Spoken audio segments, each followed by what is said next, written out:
알아두면 유용한 경제 이야기, 오늘의 생활경제 시작합니다. 요즘 장 한 번 보기도 부담스러울 정도로 먹거리 물가가 연일 고공행진을 이어가고 있습니다. 특히 계란과 쌀 가격이 심상치 않은데요. 명절이 한 달 앞으로 다가오자 정부는 추석 성수품 공급량을 역대 최대 규모로 늘리는 등 본격적인 물가 잡기에 나섰습니다. 보도에 김도헌 기자입니다. 계란이 빼곡히 쌓인 대형마트 진열대 앞. 발걸음을 멈춘 소비자들이 가격표를 유심히 들여다봅니다. 많이 못 먹죠. 25개짜리가 10,000원 정도 되면 한 400원. 가격을 정말 좀 낮춰서 계란장도 해먹고 계란찜도 해먹고 셀 없이 그냥 연중으로 좀 쌌으면 좋겠어요. 올여름 반복된 이상기후에 주요 농축수산물이 직격탄을 맞으면서 추석을 한 달 앞둔 지금도 여전히 먹거리 물가가 비상입니다.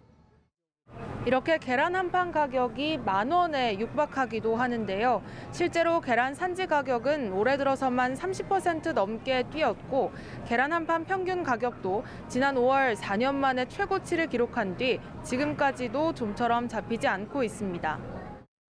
쌀 20kg당 평균 가격도 지난해 같은 기간보다 17.7%나 올랐는데 평년보다도 14.4% 높은 수준입니다. 식재료 수요가 늘어나는 추석 성수기에는 가격 상승 압박이 더 커질 수 있다는 우려도 나옵니다. 이에 정부는 당초 이달부터 시행하려고 했던 산란계 사용밀도 확대 정책을 2년 유예하고 쌀 할인폭도 기존 3,000원에서 5,000원까지 확대하는 등 물가 안정을 위해 힘을 쏟겠다는 방침입니다. 다만 올해 추석이 작년보다 3주가량 늦은 덕에 과일 출하량은 비교적 안정적인 흐름을 보이고 있습니다. 추석 때 주로 소비되는 사과와 배 같은 성수품들은 안정적으로 관리가 될 거라고 지금 전망을 하고 있고요.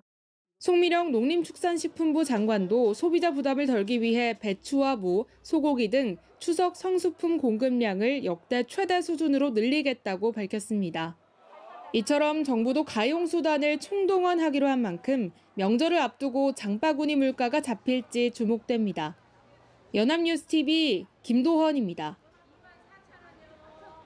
은행권이 새 부동산 대출 규제의 전산 반영을 위해 비대면 대출 상품 접수를 일시 중단했습니다. 오늘 금융권에 따르면 신한은행은 이날 오전부터 비대면 주담대와 전세대출 운영을 멈추고 대면 영업만 정상 진행합니다. 하나은행도 비대면 주담대 접수를 중단했으며 재개 시점은 아직 미정입니다. 반면 KB국민, NH농협은행은 비대면 채널에서 대출 접수를 정상적으로 이어가고 있습니다. 앞서 정부는 무주택자와 처분조건부 1주택자의 규제지역 주택담보 인정 비율 LTV 상한을 현행 50%에서 40%로 낮추는 등 가계대출 규제를 한층 강화하는 방안을 발표했습니다. 네, 오늘부터 영화 관람료 6,000원 할인 쿠폰이 다시 배포됩니다.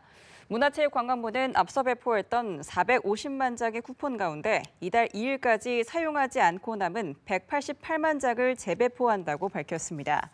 이번 2차 쿠폰은 사용률을 높이기 위해 결제 시 선착순 적용으로 사용 방식이 달라졌습니다. 쿠폰은 각 영화관의 온라인 회원 쿠폰함에 1인당 2매씩 자동 지급되며 예매 결제 단계에서 별도의 입력 없이 자동으로 6,000원 할인이 적용됩니다.